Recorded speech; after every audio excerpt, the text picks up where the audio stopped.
La France n'est pas les États-Unis, c'est la déclaration faite lundi par le ministre français de l'Intérieur Christophe Castaner alors que les manifestations se poursuivent en France après la mort de George Floyd aux États-Unis.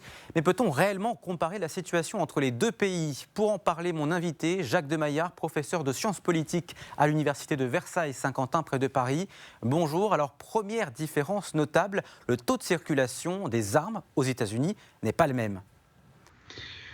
Alors, c'est au-delà de l'armement à proprement parler, qui est effectivement aux États-Unis beaucoup plus militarisé. C'est-à-dire que ce que l'on a pu observer aux États-Unis, c'est notamment lors de ces 20 dernières années, la croissance de l'équipement de guerre au sein des effectifs de police. Mais ça, cette croissance des équipements armés sont communs à l'ensemble des pays occidentaux, même s'ils sont beaucoup plus intenses aux États-Unis.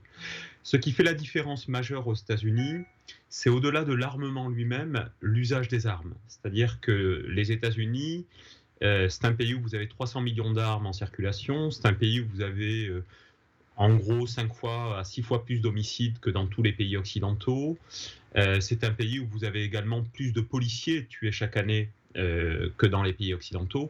Et c'est un pays où les policiers font usage beaucoup plus souvent de leurs armes. C'est-à-dire que le nombre de personnes tuées par des policiers est, même quand on tient compte de la différence de population, 15 fois plus important par habitant aux États-Unis qu'en France. Alors, Donald Trump d'un côté, Emmanuel Macron de l'autre. Est-ce que, d'après vous, on peut mettre les deux contextes politiques, aux États-Unis et en France, donc, sur un même pied d'égalité? Quand on regarde, l'histoire récente, c'est vrai qu'on a rarement vu un président mettre, se positionner autant aux États-Unis sur le président de la loi et l'ordre, prenant des positions publiques d'incitation à la violence. Donc ça, on n'en a pas l'équivalent dans des personnes en position de responsabilité politique. En France, si on devait trouver un exemple, et encore,